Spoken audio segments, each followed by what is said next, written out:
राधा रमन की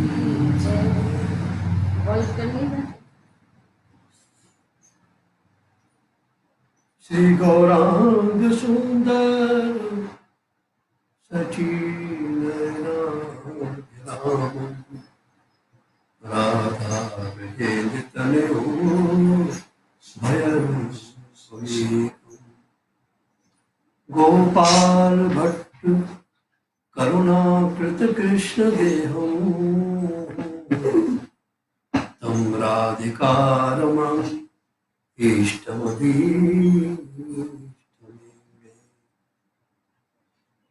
नमो नमस्ते स्तुसवाय सात्वतं विदुरकाष्ठाय मुहुर्योगिनां निरस्त साम्यातिशयेन राधसा स्वधामनिगं मणिरंसति यस्वानुभावमखिल श्रुतसारमेकं मध्यात्मदीपतितिशतां तमोऽन्वं संसारिणां करुणयाः पुराणं तं व्यासशूलमुपयां गुरुं नारायणं नमस्कृत्य नरं चैव देवीं सरस्वतीं व्यासं ततो जयमुदीरये। जय जय श्री कृष्ण चैतन्य जय नित्यानंद जय अद्वैत गदाधर शिवसादि गौर भक्तवृंद। जय रूप सनातन भट्ट रघुनाथ श्री गोपाल भट्ट दास रघुनाथ हे गोसाई कवि चरण वंदन जा होते विघ्नाशरी मेरो राधा रमण गिरधारी गिरधारी श्याम बनहारी मेरो राधा रमण गिरधारी गिरधारी श्याम बनहारी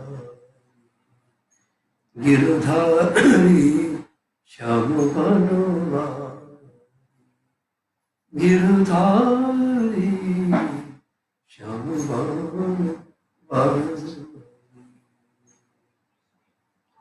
श्री राधा रमन की, श्री गोपाल भट्ट गोस्वामी महाराज की,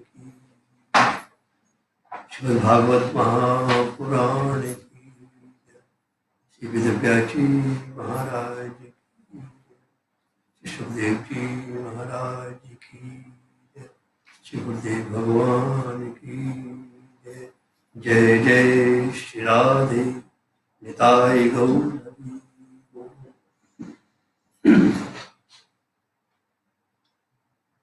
नाम में इतनी शक्ति है, अनंतानंत कोटि जन्मों में पाप करने वाला भी एक नाम लेने से उसका उद्धार हो जाता कि पुरातन को पार नहीं, वेदन को अंत नहीं, पुराणन को पार नहीं, वेदन को अंत नहीं, वाणी तो अपार कहाँ कहाँ चित्त दीजिए। लाखन की एक कहूँ एक क्रूरन की, सब एक हो सार एक हरिनाम। इस कलिकाल में एक नाम ये सरलतम उपाय है कि प्रभु के चरणों के प्रति प्रतिमति हो जाती है। अजामिल जैसे पापी नाम के द्वारा उसकी भगवत प्राप्ति हुई, नामाभास के द्वारा उसकी भगवत प्राप्ति हुई। सावधान, चिंता मत करना, निराश मत होना। सबसे कहता है मुझ जैसा पापी आज प्रभु की कृपा से, नाम की कृपा से धाम गया।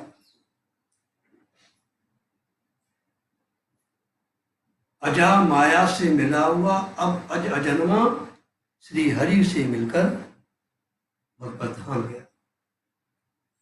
राजा, चतुर्थ स्कंद के शीर्ष में हमने प्रचेताओं का वर्णन किया। विवाह हुआ मारिशा से, दक्ष नाम का पुत्र हुआ। दक्ष ने अश्विनी के साथ विवाह किया और हरस्थ नाम के 10,000 पुत्र उत्पन्न किए।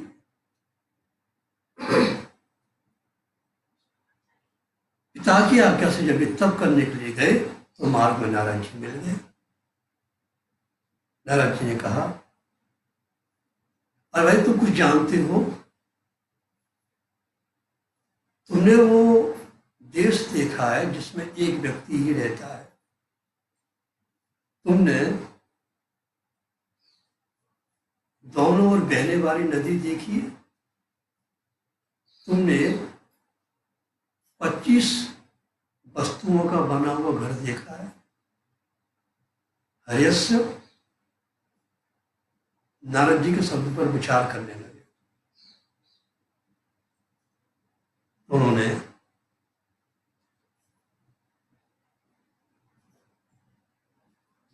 समझा कि हाँ, एक देश में एक ही है ईश्वर, और नदी ऐसी है जो दोनों ओर बहती है। नदी तो एक ही ओर बहती है, पर दोनों ओर बहने वाली नदी का नाम क्या है? दोनों ओर बहने वाली नदी है माया। ज्ञानियों को बंधन में डालती है और भक्तों को भगवत धाम भेज देती है। सो ज्ञान कर मति अपहरही बरयाही विमो बस करही शिव ब्रंच कह मोहई को हई बपुरा आन अस विचार जिय भय जन मायापति भगवान। और वो तुमने गुफा देखी है जिसके अंदर जाकर फिर कोई लौट के नहीं आता? उसने विचार किया कि हाँ है, वो गुफा है भगवत धाम। यदि गत्वा न निवर्तन्ते तद्धाम परमं मम, इसमें प्राणी जाकर लौट कर नहीं आता। और 25 वस्तुओं का बना हुआ घर कौन सा है? ये मानव थी। वेदांत सिद्धांत है कि संगातस्य परार्थत्वात्, अनेक वस्तुओं से बनी हुई जो चीज होती है वो अपने लिए नहीं होती, दूसरे के लिए होती है। अनेक वस्तुओं से बना हुआ भोजन भोजन के लिए नहीं है, भोजन करने वाले के लिए है। अनेक वस्तुओं से बनी हुई मोटर मोटर के लिए नहीं है, उसमें बैठने वाले के लिए। इसी प्रकार अनेक वस्तुओं से बना हुआ घर, बना हुआ देह के लिए नहीं है, देह वाले के लिए है, यानी कि ईश्वर के लिए है। तो फिर तुम ये जो कर रहे हो तो तुम्हें भोगों में लगा है। इसलिए भगवत भक्ति के द्वारा शक्ति प्राप्त करो। उसमें क्या, उससे भोगों से हटकर भक्ति करने पर जो शक्ति प्राप्त होती है उसमें उसका भोगों में विनियोग होता है। इसलिए भक्ति ही प्रधान है। हरेश्वर नारद जी के शिष्य हो गए। जब दक्ष को मालूम पड़ी, ब्रह्मा जी ने आपको समझाया, फिर 10,000 पुत्र उत्पन्न कर लिए सबलासु नाम के। जब वो तप करने के लिए जाने लगे तो मार्ग में नारद जी मिल गए। नारद जी ने कहा, तो भाई बड़े जिस मार्ग पर चले उस मार्ग पर चलना चाहिए कि अपने हिसाब से चलना चाहिए। तो ये भी नारद जी के शिष्य हो गए। अब दक्ष को बड़ा क्रोध हुआ और शाप दे दिया, तंतु क्रंतन यन्नस्तम भद्रम चरह पुनः तस्मान लोकेशु ते गुरो न भवेद भ्रमतः पदम। अरे परंपरा को मिटाने वाले नारद, तूने हमारे 20,000 पुत्र भिखारी बना दिए, तो मैं तुझे शाप देता हूं कि तू कहीं एक जगह टिक नहीं सकता। ब्रह्मा जी ने आकर समझाया। तो अब की बार दक्ष ने 60 कन्या उत्पन्न की, उनका विवाह कर दिया। 10 धर्माय कायंदोर दुषड तृणव दत्तमान भूतांग्रह कृशासेभ्यो द्वे द्वे ताक्षाय चापराह।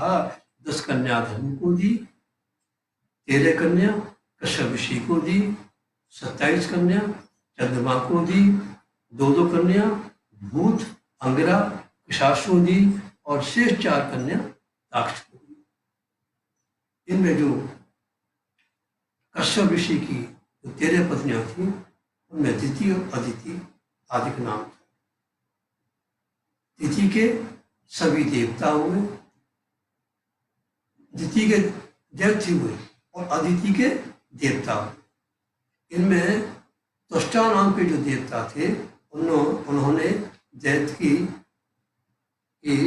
रचना, दैत्यों की बहन रचना के साथ विवाह कर लिया और सन्निवेश विश्वरूप नाम के 2 बड़ा शंकर उत्पन्न हुए।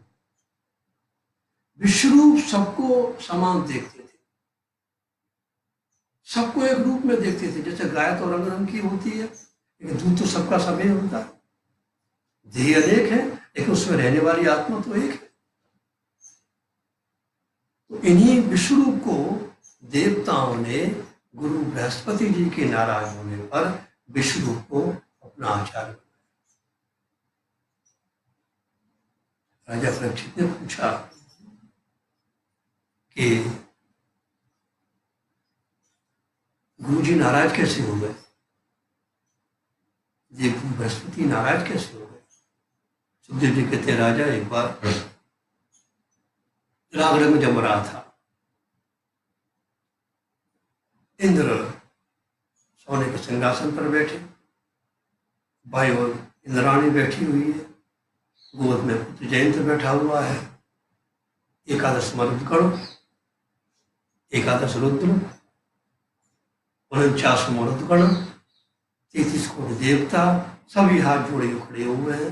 वो राग रंग जम रहा है, अप्सराएं नृत्य कर रही हैं, गंधर्व गान कर रहे हैं, खूब आनंद हो रहा है। सहसा क्या देखते हैं कि सामने से देवगुरु बृहस्पति चले आ रहे हैं।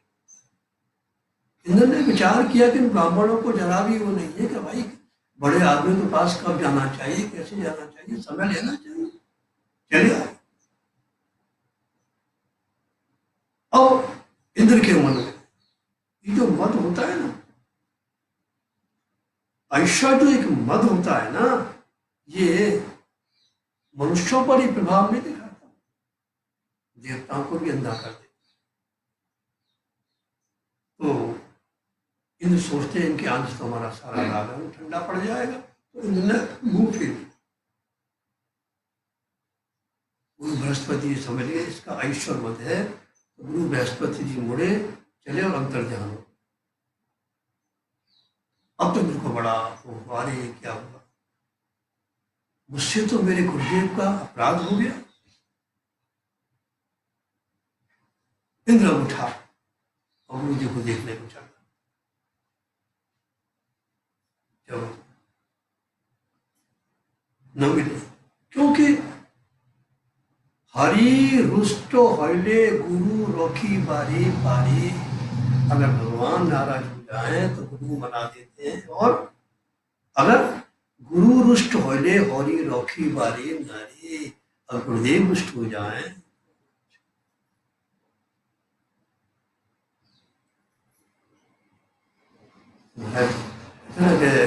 गुरुदेव नमो गुरुदेव नमो, मैं दीनहीन हूँ जान प्रभु, गुरुदेव नमो गुरुदेव।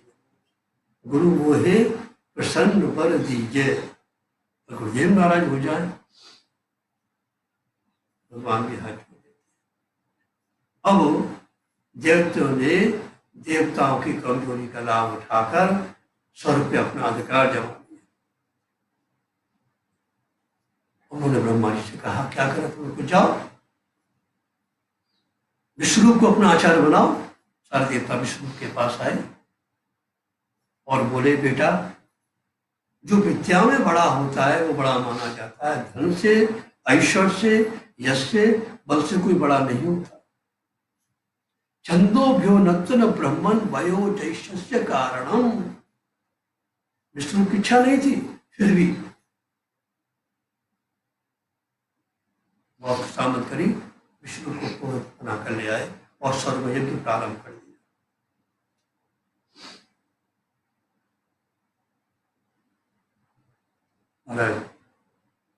इंद्र को नारायण का वचन का विष्णु को उपदेश दिया, यज्ञ प्रारंभ हो गया।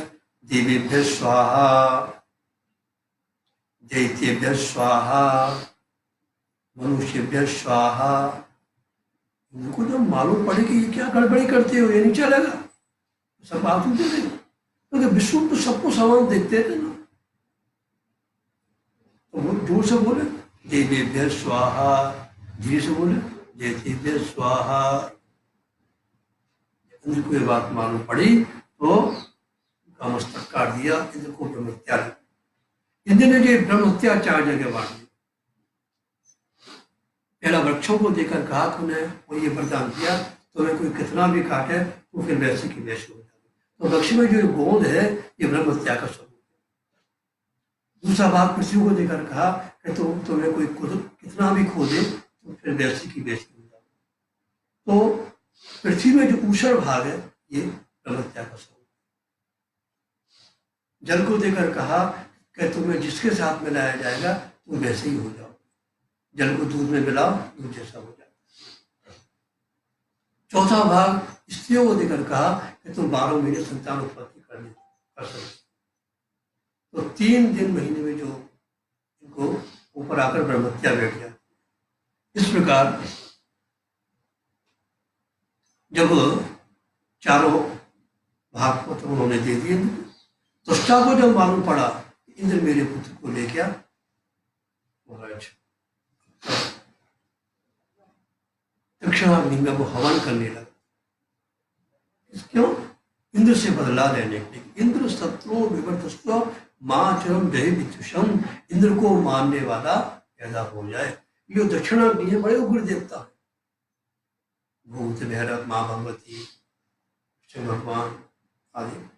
तो इनकी उपासना में बड़ी सावधानी चाहिए और सकाम भाव से उपासना करना तो बहुत ही कठिन, इसलिए बहुत सावधानी चाहिए। भार्याम रक्षतु भैरवी, अपनी पत्नी के लिए वो हवन कर रहा। भार्याम रक्षतु भैरवी, और 9वें दिन थकावट के कारण उससे क्या निकला? भार्याम भक्षतु भैरवी, राका भाव हो गया, भक्षतु भैरवी। इससे बड़ी सावधानी चाहिए। 11 दिन तक तो बोलता रहा। 11वें दिन थकावट के कारण उसके मुख से निकला शत्रु की जगह शत्रु। पहले बोला ना, इंद्र शत्रु विवश्य माचरम जय विदुषम, अब निकला क्या? इंद्र शत्रु विवर्तस्व। बहुब्री समास के द्वारा इसका अर्थ हुआ कि इंद्र जिसका शत्रु हो, अर्थात इंद्र के हाथ से मरने वाला। बस दक्षिणाग्नि में से एक विशाल दैत्य उत्पन्न हो गया और बताओ उसकी आकृति लाल लाल, उसके नेत्र, भयंकर दैत्य।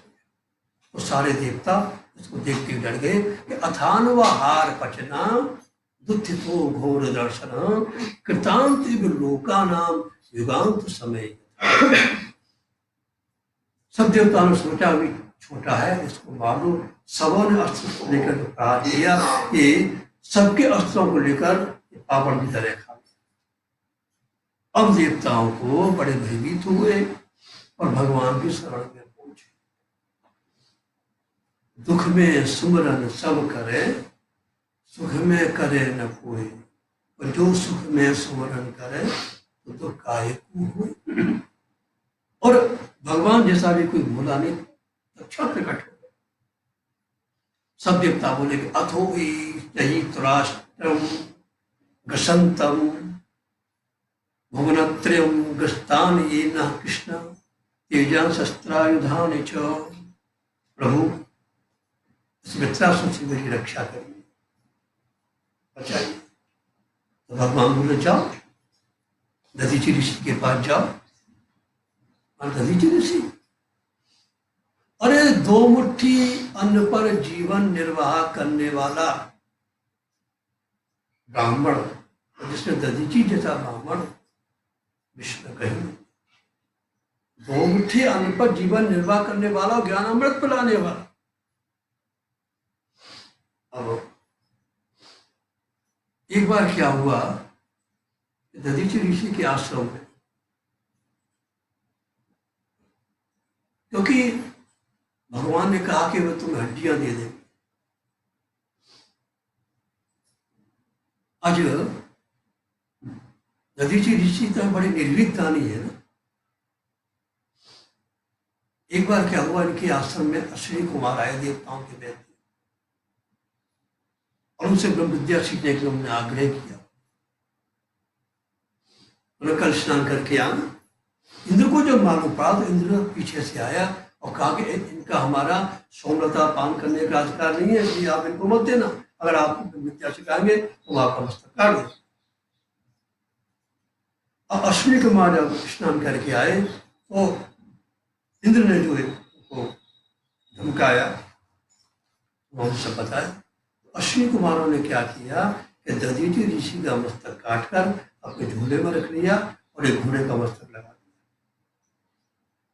उस घोड़े के मुख से उन्होंने अश्विनी कुमार को ब्रह्म विद्या का उपदेश दिया। ब्रह्म विद्या सीखकर जब वो चले गए, इंद्र आया और घोड़े का मस्तक काट कर ले गया।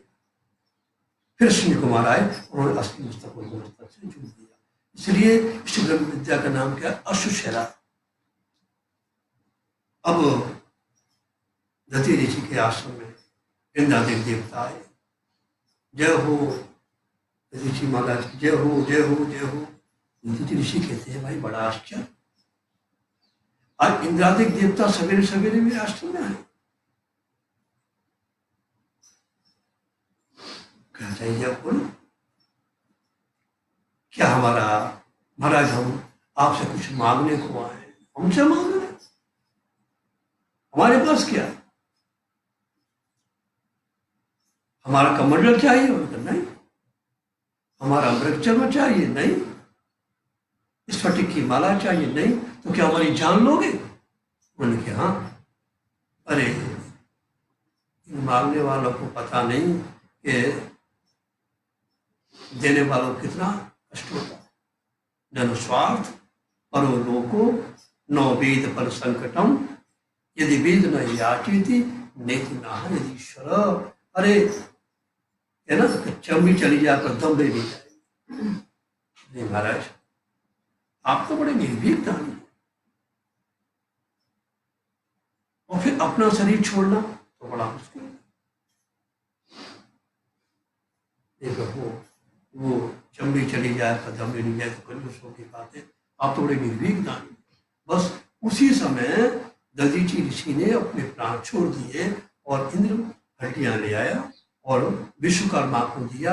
उससे 3.5 शस्त्र बने। भगवान का सारंग धनुष, महादेव बाबा का पिनाक धनुष, अर्जुन का गांधी धनुष और आदि में वज्र। अब इंद्र वज्र लेकर चला। अब तो देवता दैत्यों को खूब मार मारने लगे और वृत्रासुर ने बड़ी भारी गर्जना की, इससे लाखों दैत्य मूर्छित हो गए।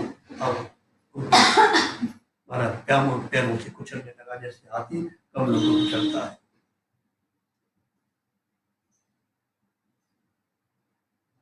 अरे और साथी सहित लड़ गया।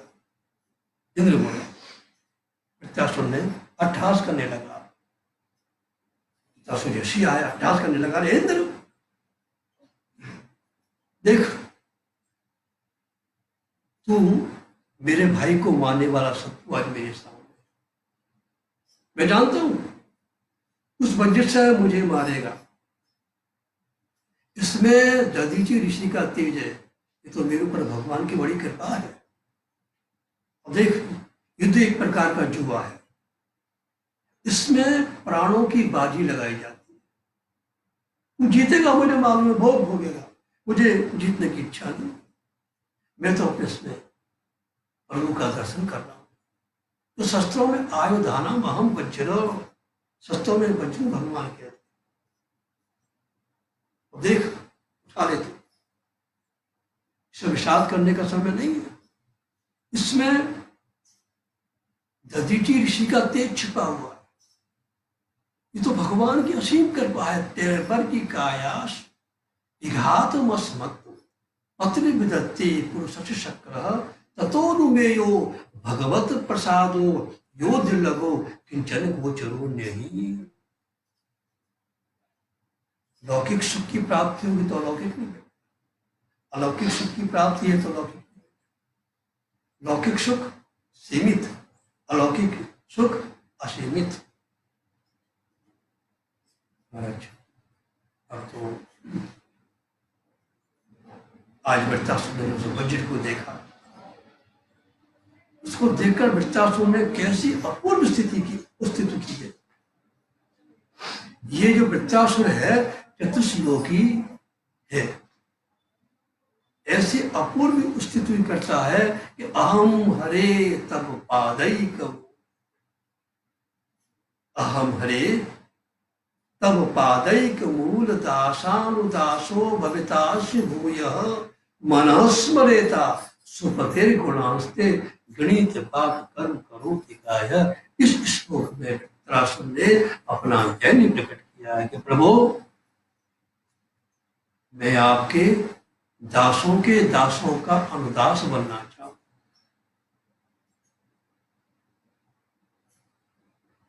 प्रभु, हे प्राणनाथ, मेरा मन आपके गुणों का स्मरण करता रहे, मेरी वाणी आपका गुणगान करती रहे, मेरा शरीर आपकी सेवा में लगा रहे।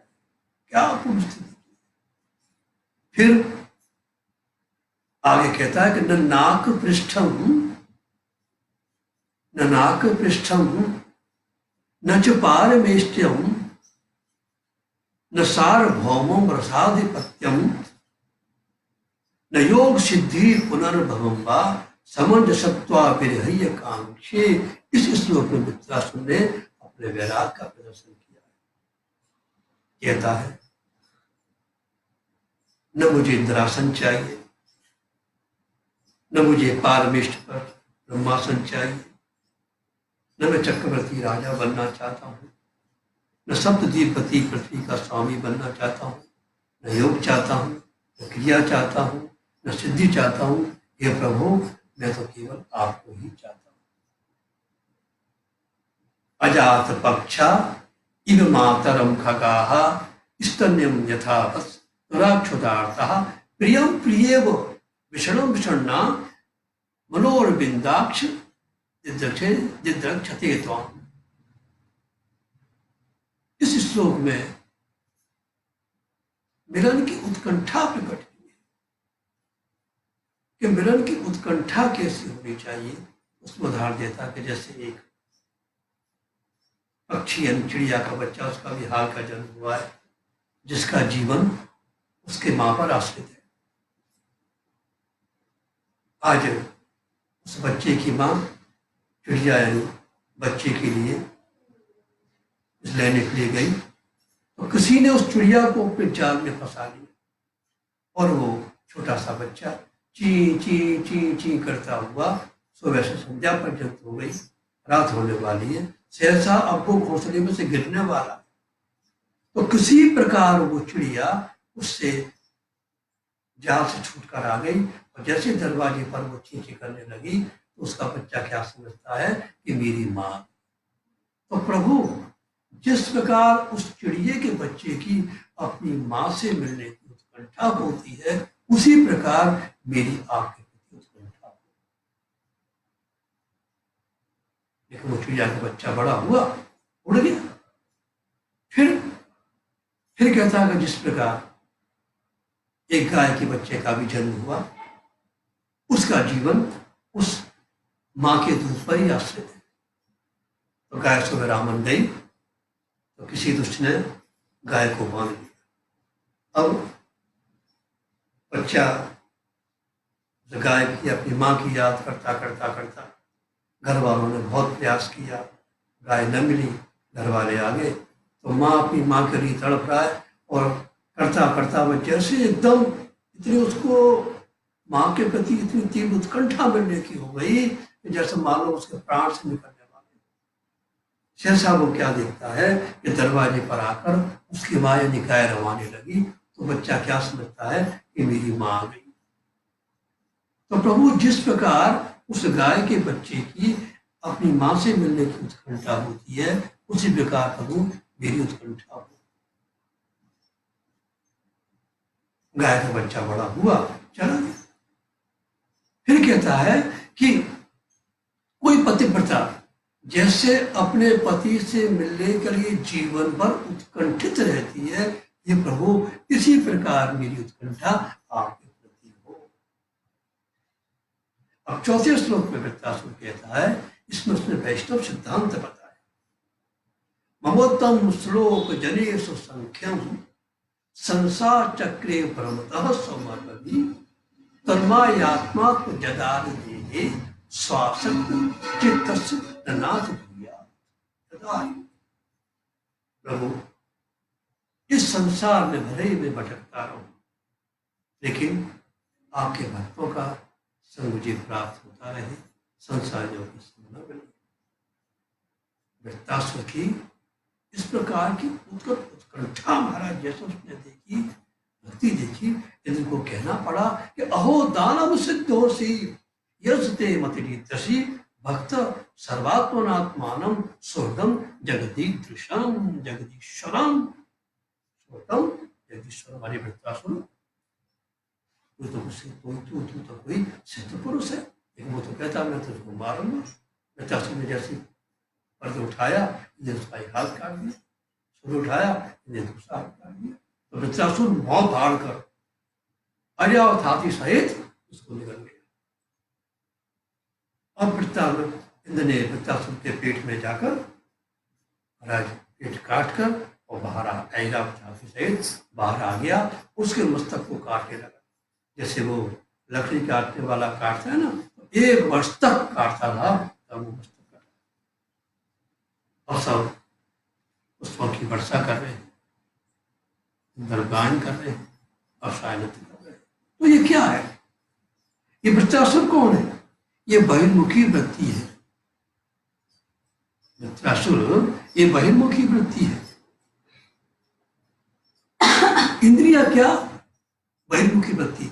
रूप देखा, आकार देखा, नाक देखा, मुंह देखा। तो आकार देखने से विकार होता है, इसलिए आकार में छुपे हुए सरकार को देखना चाहिए, जिससे कि बेड़ा पार हो जाए। बहिर्मुखी वृत्ति से न कथा में आनंद आए, न सत्संग में आनंद आए। तो ये वृत्ति एक दिन में नष्ट नहीं होती, 1 वर्ष में नष्ट होती है। और इंद्र को, इंद्रियों का राजा, इंद्र यानी कि मन, तो जब नष्ट होने पर वृत्तियां 1 वर्ष में नष्ट होती है, तो इंद्रियों का राजा इंद्र यानी बड़ा प्रसन्न होता है, कि मन बड़ा प्रसन्न होता है। वृत्तासुर के मरते ही दूसरी ब्रह्मत्या लगी, तो इंद्र मानसरोवर में जाकर कमल के अंदर जाकर बैठ गया। ये कहते हैं, राजा परीक्षित ने पूछा कि इसकी दैत्योनि में भगवान के प्रति ऐसी उत्कट भावना, ऐसा भाव ये कौन है? तो सुखदेव जी कहते हैं, एक चित्रकेतु नाम का गंधर्व था, एक राजा, इस चित्रकेतु राजा के कोई संतान नहीं हुई, इसका विवाह हुआ, एक विवाह हुआ, दो हुआ, कुछ संतान नहीं, और जब तक संतान नहीं हुई ये विवाह करता रहा। और इसने कितने विवाह कर लिए, फिर भी संतान नहीं। इसने 1 करोड़ विवाह किए। तस्य भार्या सहस्राणि दशा भवन शांता न कश्चापि नको न लेवे तास। 1 करोड़ विवाह किए। जब फिर भी संतान नहीं हुई तो बड़ा उदास हो गया। अंगरा ऋषि पधारे, उदासी का पूछा तो अंगरा ऋषि ने खीर बनाकर राजा चित्रकेतु को दे दी। चित्रकेतु ने वो खीर अपनी बड़ी रानी कृतदीति को दे दी। उसने खीर खा ली, बड़ा सुंदर बालक। अब तो राजा बराबर उसी के महल में रहता, उसी के पास रहता। ये अन्य रानियों को बड़ा आकड़ा। तो एक दिन सब रानियों ने जाकर उस बालक को विष दे दिया और विष देकर आ गए। उस समय पश्चात कृतदीति दासी से कहती है, भाई बालक को तो लाओ, भूखा होगा, उसको दूध तो पिला। दासी जैसे ही आई, उस बालक को देखा, वो तो नीला पड़ा हुआ है। अब तो विलाप कर रही, महारानी महारानी, बालक को तो किसी ने जहर दे दिया। दौड़कर रानी भी आ गई, गोद में उठाकर विलाप करने लगी। उत्तिष्ठ तात इमे शिशु, उठो बेटा उठो, उत्तिष्ठ उत्तिष्ठ, उठो बेटा उठो। देख ये छोटे छोटे बालक तेरे साथ खेलने को नहीं आए, उठ बेटा उठ। बाकी सारी रानियां भी आ गई, राजा भी आ गया, सब रोने लगे। इतनी देर में नारद जी महाराज और अंगराज सिंह दोनों पर। तो नारद जी कहते हैं, राजा क्यों रोता है? देख अंगराज सिंह, उन्होंने तुझे उस समय ही कहा था कि देख प्रभु जैसे रखे उसमें रहो, लेकिन तुमने बात नहीं मानी। बहुत समझाया कि संसार के सभी संबंध दुख देने वाले हैं। उसी समय नारद जी ने क्या किया, कमंडल में से जल लेकर उस बालक पर छिड़का, तो ये बालक उठ गया। उठो बेटा उठो, और बोले, जीवात्मन पश्य भद्रम ते मातरम पितरम चते। बेटा उठो, देखो ये तेरे माता पिता विलाप कर रहे हैं।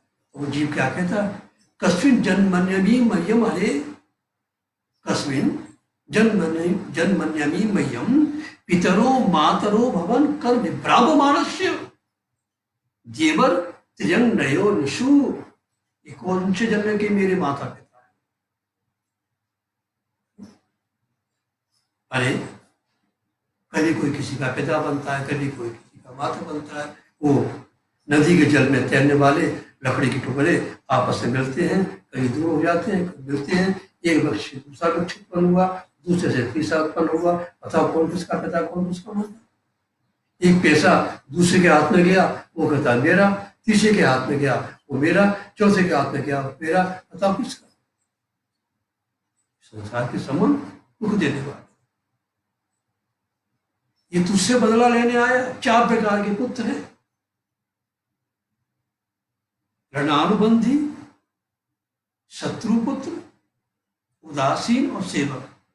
हमने जिससे कर्ज लिया वो पुत्र बनकर आता है और अपना कर्ज लेकर चला जाता है। शत्रु जिसको हमने कष्ट दिया, जिससे हमने देश किया, तो वो आता है और दुख देने को, बदला लेने को आता है, वो चला जाता है। हमने किसी को दुख दिया, किसी को कष्ट दिया, पुत्र के रूप में आया, अपना दुख अपना बदला लेकर चला गया। तीसरा उदासीन, माता पिता के पास विवाह होने के बाद अलग हो गया।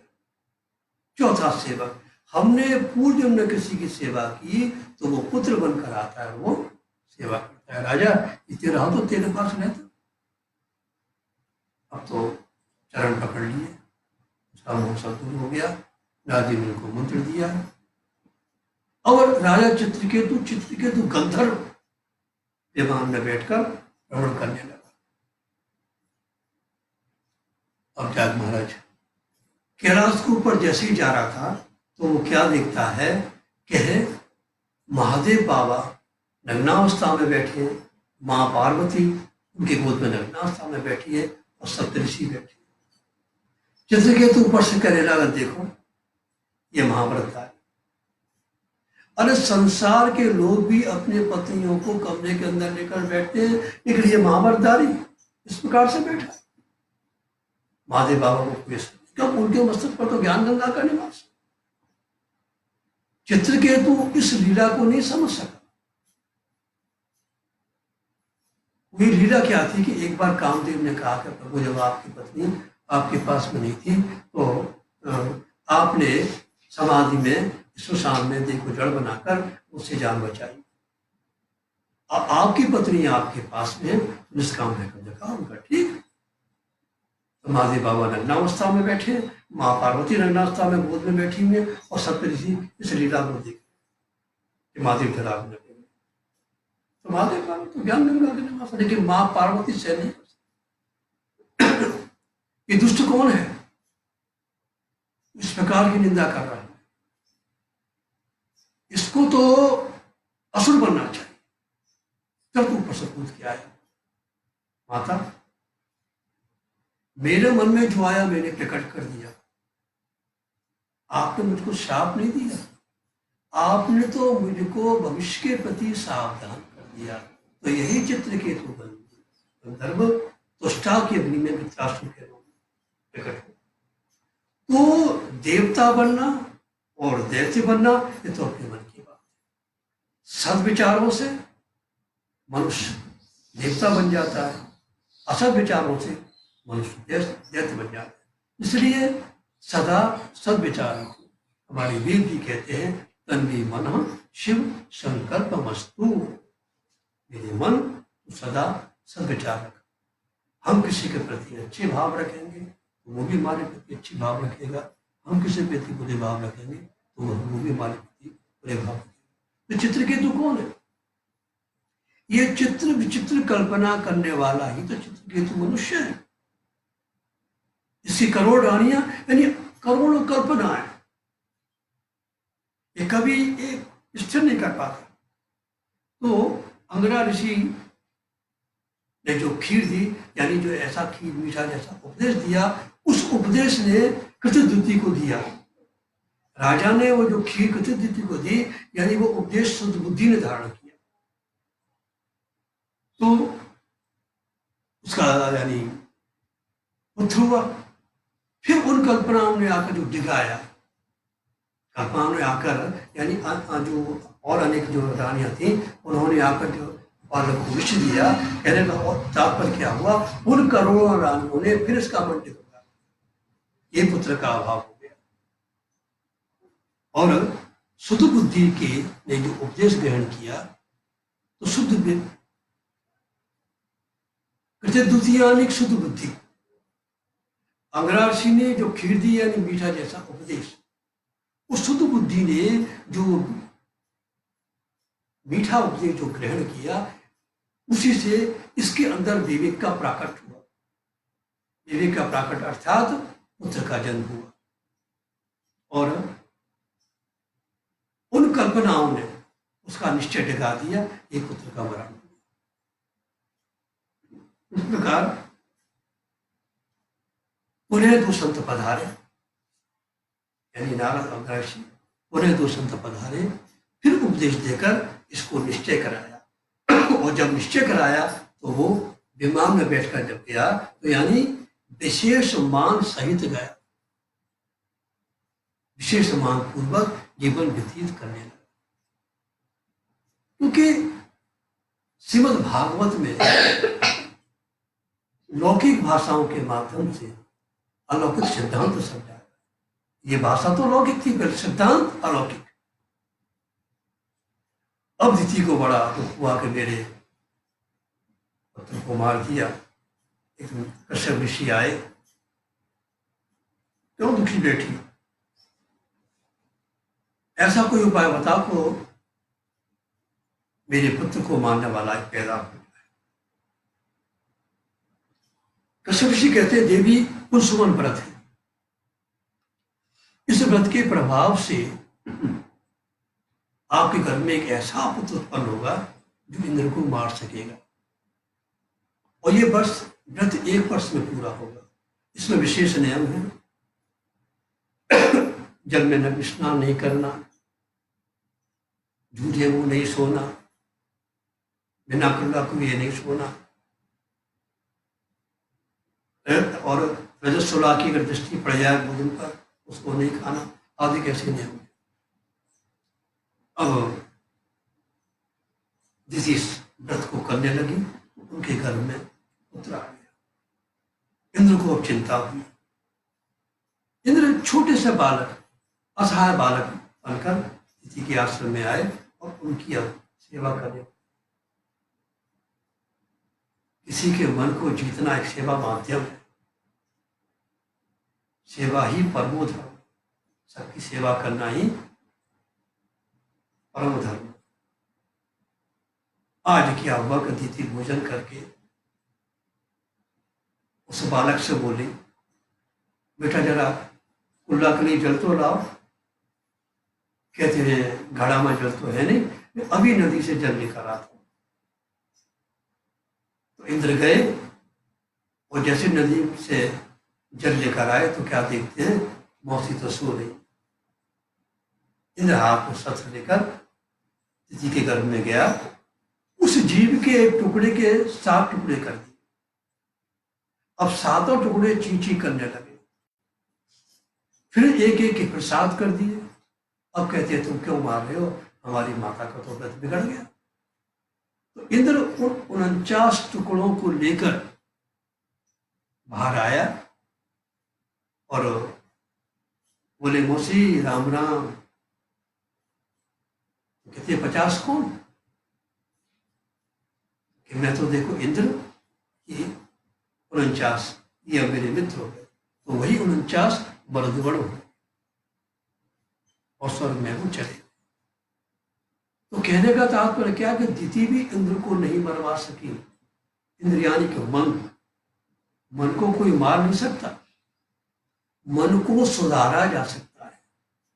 मन सुधरे तो महाराज मनमोहन का प्राकट्य है। और मन अगर मन के ऊपर अगर मोहन आ जाए, नाचे, तो मन सुधर जाता है। और मन के ऊपर अगर काम आए, क्रोध आए, तो मन नहीं बिगड़ जाता है। तो कैसे सुधरे? इसलिए तन्मे मनः शिव संकल्प वस्तु, हमें सदा सद विचार रखने चाहिए। तो जैसी हम भावना रखेंगे दूसरे के प्रति वैसी होगी। तो मन को सुधारा जा सकता है, मन को मारा नहीं जा सकता है। या तो मन को मोहन को दे दो या मोहन को अपने पास बुला लो। इस प्रकार अच्छे विचारों से मनुष्य देव बनता है, बुरे विचारों से दैत्य बनता है। इसलिए सदा सद्भावना रखनी चाहिए। सद्भावना का ये प्रभु के चरणों में भक्ति हो, प्रभु के चरणों में रतिमती हो, गुरु चरणाश्रित होकर प्रभु के चरणों में नाम के माध्यम से, भक्ति के माध्यम से, चिंतन के माध्यम से, स्मरण के माध्यम से, कैसे भी किसी प्रकार प्रभु के चरणों में हमारा मन लगे, यही एकमात्र। और कलिकाल में तो नाम ही एकमात्र, किसी प्रकार प्रभु का नाम मुख से निकल जाए। और ब्रह्मा जी भी कह चुके हैं कि भगवती भक्त्या भी कथोपनीतया, कथा के माध्यम से प्रभु की लीलाओं का चिंतन करो, स्मरण करो। और ये भागवत का सिद्धांत भी है कि पिबन्ति ये भगवतात्मनः सतां कथामृतं श्रवणपटेषु समृतं परन्तु ते विषय विदूषितास्यो विजन्ति तच्चरण सरोरुहान्तिकम्। इन कर्णरूपी प्यालों में इस भागवत कथा मत रस का जितना हम पान करेंगे उतना ही आपका। बस यही शब्दों के साथ श्री राधारमण लाल के चरणों में दंडवत प्रणाम करते हुए, दंडवत करते हुए, प्रणाम करते हुए, वंदन करते हुए, निताय गौर हरि।